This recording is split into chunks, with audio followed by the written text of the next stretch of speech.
Good luck to you. All right. Okay, come back again, we can discuss. All right. You know, you're raised a certain way, and then, like, are you believing this because you actually do, or because you've been taught it? Or, I just feel like, Definitely. for sure. What's your name? Meredith. Meredith. My name is Sabur. Meredith, the thing is... I don't know. I want to have go. Oh, no, that's fine. Please, she doesn't want I to just go. wanted to. No, that's fine. Yeah. So, the thing is, Meredith, Quran gives you a criteria. And that criteria, I think, is a criteria that human beings can agree with. They may not agree with the Quran, but they can agree with the criteria. And that criteria is, don't follow your forefathers. Don't follow your society. Don't follow your own desires. Because two human beings can be taught the same thing, and they will have opposite reactions. So, for example, somebody may be a lung surgeon, and they still smoke cigars. They have the logical idea that cigars are bad, but do they act upon it? No. So your desires don't lead you to truth either. So the Quran says society doesn't lead you to truth. Your desires don't lead you to truth. The only thing that leads you to truth is your sound intellect and what's within you. The Quran speaks about human nature, that human beings want to connect to something greater. Some of the best experiences that we as human beings have is when we see a waterfall, when we see the night sky. You can play on your phone all day, you can be on WhatsApp, you can watch, Dunkirk, you can see films. There's nothing that's more hair-raising for the human being than seeing something that's greater than us, seeing something that's more sublime. That's part of human nature. And what the Quran says is, if you want to connect to God, then look into nature. Because nature is the book of God. When I look at the human body, I think to myself, how can someone study this and not be in awe? I just recently bought an iPhone 7, right? I was so happy. I got it 1 day, 2 days, 3 days later, I was like, just another phone? Just another phone? But, the human body, I have blood running through my body right now, right? And in my veins, in my capillaries, there's blood. If there's leakage in my body somewhere, what happens? I can die. I can have blood clots, right? Yet there is a leakage in my body and your body right now. It's in all human bodies. And the leakage is in your brain. There is a small part of the blood which comes out and it drops into a part of your brain which is tested for toxins all the time. So if you manage to eat something which is bad for you, your body will react because it will test that you have just eaten a toxin. Now that is phenomenal. Your kidneys, it does amazing chemical analysis which the best labs in the world can't do. Now this design within us, this is the work of God. And the message of all the prophets of God, forget religion for now, the message of Jesus, the message of Moses, the message of Noah, the message of Abraham, was not to go around killing each other, fighting, taking over the world, whatever. It was, have the best relationship.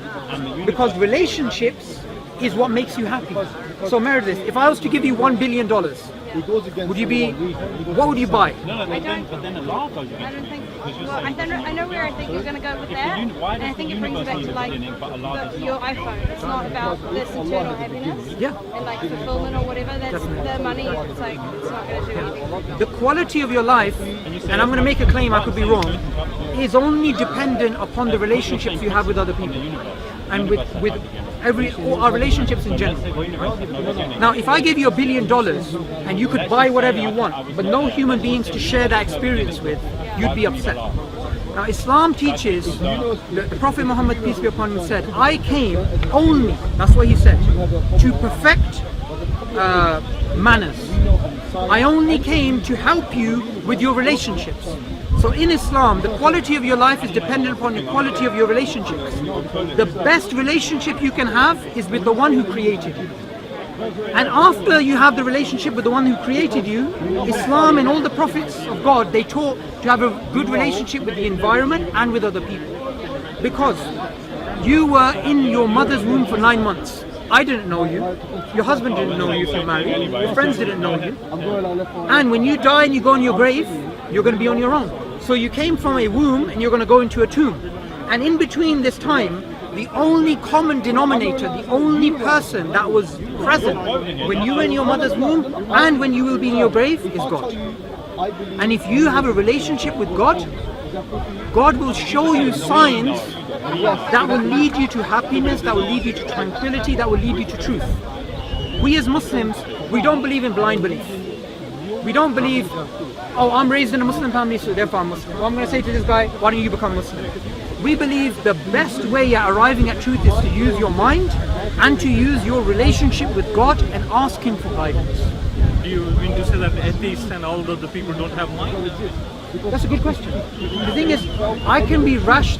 You know, in this country, you sound like you're from Australia. No, New Zealand. New Zealand, there you go. Sorry about that. Now, you know, in this country, if you go buy a cigarette packet, it has a really horrific picture. I don't know if you've seen it. Yeah. Right? Now, those people who are smoking cigarettes, do they not know it's bad for them? They do know it's bad. They'd be living under a rock if they didn't. So, logic doesn't mean it's going to affect your behavior. It's about your heart. And the Quran says, on the day of judgment, the only person that will be saved is the one who has a sound heart. A sound heart will always lead you to God and will always lead you to truth. But the things which cloud the heart is society, is other people, is our own desires, is our own sins. But when we try to cleanse our heart, God will put happiness in our heart. In the Quran it says, the only thing that will give you happiness, the only thing that will give you inner peace is remembering God. Remembering God is not, you could be walking around Meredith, just walking out of Speaker's Corner, and you could look at the trees and think to yourself, every single tree has a cell, and every single cell has more information than all the books in the world. You just worshipped God by thinking that way. So Islam teaches we should be continuously worshipping God, and that is the purpose of life. That's what every religion tells, I think. Don't you think so? Not only Islam or I'm fascinated by interesting conversations about this kind of thing and learning out about other people's religions.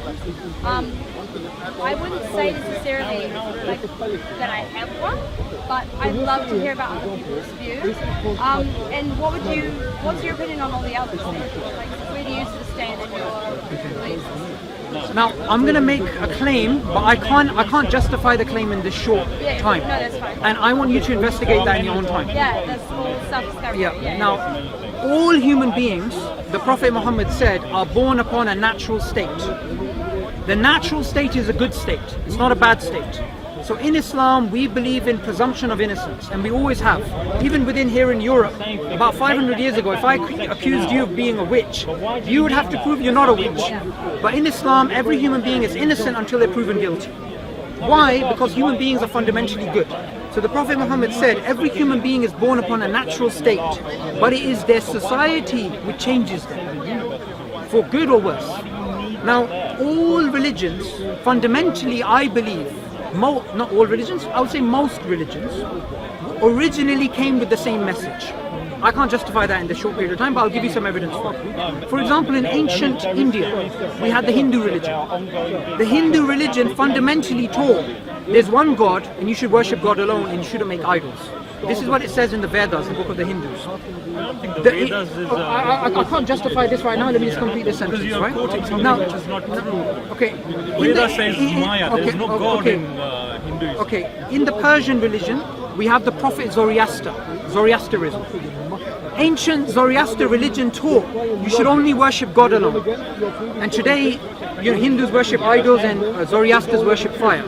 Jesus, likewise, he came with a message you should worship God. I can give you a free copy of... where's my bag? There you go. I can give you a free copy of the Quran. This is actually written by Marmaduke Pictou, who is an English aristocrat who was a Christian, but he traveled the Muslim world, became Muslim, and he wrote the first translation of the Quran. Even though the Quran is, even though it may seem like a big book, the Quran has no beginning and no end from like chapter point of view. It's not about, in the Bible we have Genesis to Revelation, beginning to end. The Quran, it's not about reading a particular beginning to end. You can open it up anywhere. But one thing that I have experienced in my life, and many people who've accepted Islam have experienced in their life, in this country we have 100,000 converts to Islam, right? All across the world, Islam is the largest growing religion, even though we have the biggest media misconceptions about us. And the reason why, and I'm going to make a claim, is because when people stop believing what they hear in the news and what society tells them, and they try to connect to God and read the Quran with an open mind, God guides. And I believe if you try and do that, God will guide you too. Can I ask you just one last thing before I go? I'm real big on like females, I should say. What is your opinion on females? Because I know from a lot of societal, in the media and everything, and you say they can have kind of a bad view sometimes. They paint it in such a bad light. But that's all I see of it. So I just want to know, like, is that the truth, or is this a blanket theory they're putting on everything? Some of the things they say in the media are true. For example, Islam, women wear hijab. Some of the things are false. But I just want to give you one piece of data. All across the world today, and from the beginning of time, women have been oppressed by men. The fundamental oppression started of women before their birth.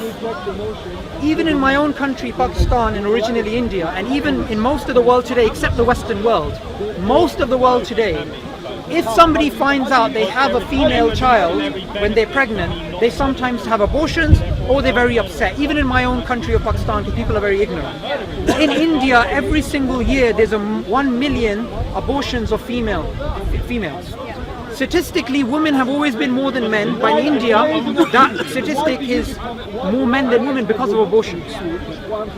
The Quran, God makes a claim, and He makes a claim that there's only one childbirth story in the Quran, only one.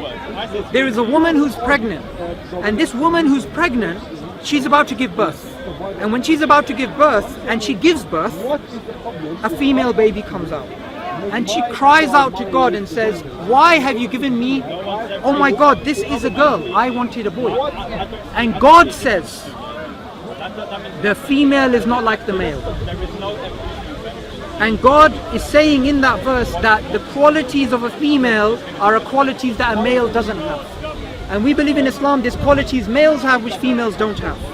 And in the Quran, 1400 years ago when the Prophet Muhammad came, and this is a historical fact you can check out, when the Arabs, because we couldn't know if the baby was male or female before he was born. When some females were born, and if there was too many females, they were buried alive. This is a historical fact. And God says in the Quran that the female which is buried alive on the day of judgment will say, what sin did I commit that I died? Now I myself, I'm a Muslim, and as Muslims, we cannot lie. I only have 2 daughters, and I will never give up my 2 daughters for 2 sons. I swear by God. Why? Because God has honored the females like He's not honored the males, and the Prophet Muhammad said, any person who has 3 daughters, and he takes care of them, and he raises them, educates them, gets them married off, he will be with me in paradise like this. And he said, somebody said, what about 2 daughters? He said 2 daughters as well. I have 2 daughters, and for me that's a gateway to paradise. The Prophet Muhammad never said that about men. Why? Because people generally, especially most of humanity, they prefer boys to women. So I just gave you one piece of data from Islam to show you that men and women in Islam are equal. The Prophet Muhammad said, females are the twin. Yes. What's the translation? Female. Say the Arabic again. Yeah. Females are the twin mates of males. The twin halves. They're the same. The only difference in Islam, and I'm going to be frank about it, we believe the women and men are equal, but they're not the same. So the rights of a woman are not the rights of a man. These rights are different. Now you may think to yourself, and there may be things in Islam which do not fit your paradigm. You may think, why does a woman have to wear a hijab but a man doesn't? I can't answer that question. I can only show you why I believe Islam to be true. But what I can say to you is that, okay, what I can say is this. before you took over, one thing. God, all throughout humanity, people have different morals. I believe the best person who can tell you the right way to live and not live is God. So if God says something, I follow it. In Islam, a man is not allowed to wear gold. A woman is. A man is not allowed to wear silk. A woman is. I'm married and I've been married for 5 years. I just got paid 2 days ago. And when I got paid, 2/3 of my pay I gave to my wife. Because in Islam, a woman, if she earns, like my wife works as well sometimes and I work. When she earns money, she keeps her money, because in Islam a woman doesn't have to share her wealth. But in Islam, I have to provide for her. Now somebody can say, that's oppression on men, not women. I can't wear gold, I can't wear this. But I accept it because God said it. That's basically it. You guys can carry on, because I need to go pray. But it's fantastic speaking to you. Thank you. Just 4 weeks ago I became Muslim. Okay.